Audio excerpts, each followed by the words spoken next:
Next is how to distinguish between nuclear fission and nuclear fusion.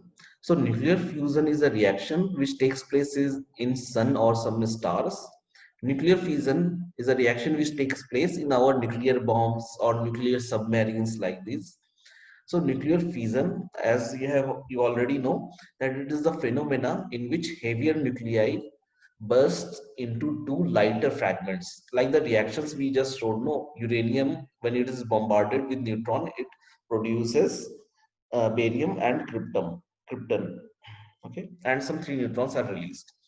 Nuclear fusion is when two slighter or lighter nuclei combine to form a heavier nuclei. In this process, energy is released. In this process also, energy is released. Now in the sun, as you know, the temperature is very high. So for nuclear fusion, the temperature should be very high such that fusion takes place. And nuclear fusion can take place at any temperature. Okay. Next is, as in the nuclear reactor, we can control the reactions. No, so we can say that in nuclear fission, the nuclear fission can be controlled, whereas nuclear fusion cannot be controlled. Now, in your nuclear reactors, energy released is actually lesser than the energy what is being produced by sun. So you can remember like this. So energy released per unit mass is less compared to nuclear fusion, and in stars, energy released per unit mass is more than in nuclear fission. Okay. Next is nuclear chain reaction. Okay. So let's say we have a uranium nuclei and one neutron goes and hits the uranium nuclei.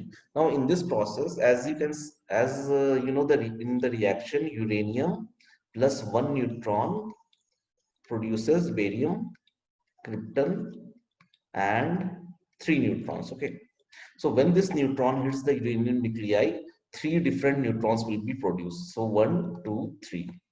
Now again, this neutron will hit some another nuclei of uranium. Then again, three neutrons will be produced. Similarly, this one will hit another nuclei of uranium. Again, three neutrons will be produced. Here also, three neutrons will be produced. So initially, we had one neutron. Okay. Next, three neutrons are produced. Next, nine neutrons are produced. Next, 27, and so on. So if this process continues, there will be a lot of neutrons, and almost, let's say in the nuclear reactor, if almost all the uranium nuclei gets under nuclear reactions very quickly, there will be a huge explosion. So to avoid that, we don't want that one, no. So we introduce a new term which is known as a neutron multiplication factor.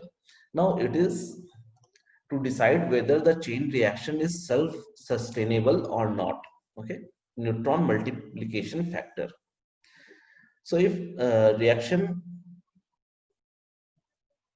okay, it is defined as the ratio of rate of production of neutrons to the rate of loss of neutrons. So ratio of rate of production divided by rate of loss. Okay, that is your neutron multiplication factor. Okay. Next is, now if the reaction is self-sustaining, means it can carry on its own, then K must be greater than 1. So that more and more neutrons will keep on getting produced. So reaction will be self-sustaining. Next is, if reaction has to be controlled, then multiplication factor must be equal to 1, such that let's say one neutron bombards a nuclei. Okay. Then again, let's say three neutrons were getting produced. So these two neutrons we are able to absorb, and we are letting only one neutron to hit another uranium nuclei. Similarly, again, this three neutrons will be produced. Again, we are controlling these two again. So this will keep on going on. So it is a controlled reaction. For this case, multiplication factor should be equal to 1.